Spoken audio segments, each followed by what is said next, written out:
সকাল সকাল একটা পার্সেল রিসিভ করে নিয়েছি। তো আজকে আমি আর মা যাব পুজো দিতে, তারই একটা ভিডিও তোমাদের সাথে আর শেয়ার করব। তো hi friends, welcome to my another video.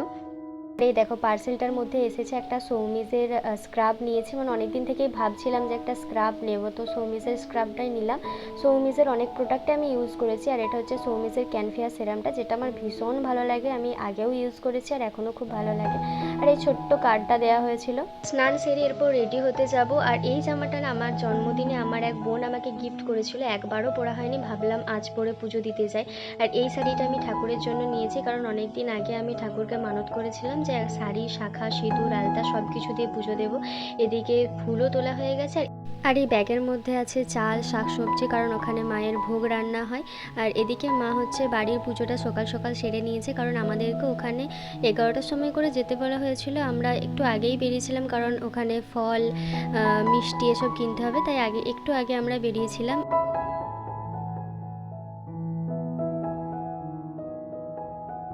তারপর কাকুর কাছ থেকে কিছু ফল আর মিষ্টি কিনে নিয়ে আমরা এরপর মন্দিরের দিকে যাব। আর এই যে এখানে আমাদের হাট বসে, হাট প্রায় শেষের মুখে, মানে সবাই বাড়ি যাওয়ারই প্রিপারেশান নিচ্ছিল, কারণ প্রচণ্ড মেঘ ধরেছিল, বৃষ্টি নামবে এরকম অবস্থা, তাই সবাই খুব তাড়াহুড়ো করে যাওয়ার চেষ্টা করছিল। আর এটা হলো রাধারানীর মন্দির, আর এটা হলো মা ঝোগরায়ের মন্দির, যার কাছে আমি মানত করেছিলাম মায়ের অপারেশনের সময় যাতে ঠিকঠাক সব কিছু হয়ে যায়, তারপর মাকে পুজো দিয়ে যাব। তো আজকে সেই দিন।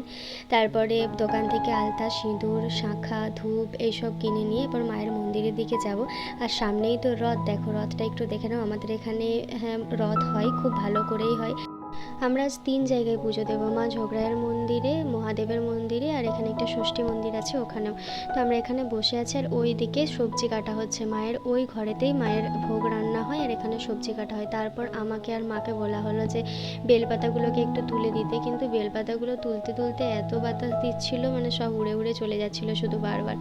তাও আমি আর মা বেলপাতাগুলো তুললাম। তারপরে মাকে বললো যে একটু সবজিগুলো কেটে দিতে, কারণ মায়ের তো মাছও রান্না হয়, তো মাছটা ওই যিনি কাকিমা কাটছিলেন সবজিগুলো, উনি মাছটা ধুতে যাবেন, আর মাকে বললেন যে সবজিগুলো কেটে দিতে। আর ওইটা হচ্ছে শিব মন্দির, আগে মায়ের মন্দিরে পুজো হয়, মা ঝোগরায়ের মন্দিরে, তারপরে শিব মন্দিরে পুজো হবে, তারপর ষষ্ঠী মায়ের মন্দিরে পুজো হবে।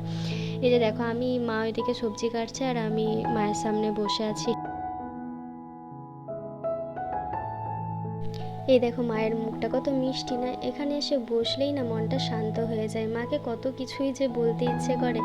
তারপর পুজো শুরু হতে না হতেই বৃষ্টি, প্রচণ্ড বৃষ্টি হয়েছে সেই দিন, মানে এত বৃষ্টি হয়েছে কি বলবো। আর কারেন্ট, সঙ্গে সঙ্গে কারেন্ট চলে গেছে। আর ভেতরে যেহেতু আর কোনো লাইট ছিল না, তাই মোমবাতি জ্বালিয়েই পুজো শুরু করা হয়েছে।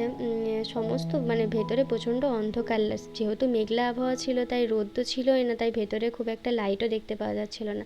এই যে মাকে আমাদের দেওয়া শাড়িটা পরানো হয়েছে, এত ভালো লাগছিল না, মনটা সত্যি কতটা যে শান্ত লাগছিল কি বলবো, কি মিষ্টি লাগছে না আমাকে। মায়ের মন্দিরে পুজো দেওয়ার পর এরপর শিবের মন্দিরে পুজো দেওয়ার পালা। স্যার আগেই চলে গেছেন, এরপর মা যাচ্ছে। ওনাকে আমি স্যার বললাম কারণ উনি আমাদের স্কুলের টিচার, এবং আমি ওনার কাছে টিউশন পড়েছি আগে, তাই স্যার অভ্যেসটা আমি আর পাল্টাতে পারিনি। এখানে হচ্ছে আমরা শিবরাত্রির সময় এই মন্দিরেই পুজো দিতে আসছি, আর এটার উপরে আমরা জল ঢালি, যেহেতু ভেতরে ঢুকতে দেয় না, মানে এত প্রচণ্ড ভিড় হয়, তো ভেতরে ঢুকে জল ঢালাটাও সম্ভব নয়। আর এই যে আমাদের রাধারানী আর শিব একসাথেই আছে, তো এখানে পুজো দেওয়ার পর তারপর ষষ্ঠী মন্দিরে পুজো দেওয়া হবে। ওখানেও পুজো শেষ করে এই যে এরপর ষষ্ঠী মায়ের মন্দিরে পুজো দেওয়ার পালা। স্যার এখানে এসে বলছে যে এখানে যে একটু বসে শান্তি করে পুজো দেবো তারও উপায় নেই, কারণ প্রচণ্ড বৃষ্টি হয়েছে না, চারিদিকটা কাদা হয়ে গেছে আর ওপরটা ভিজে গেছে।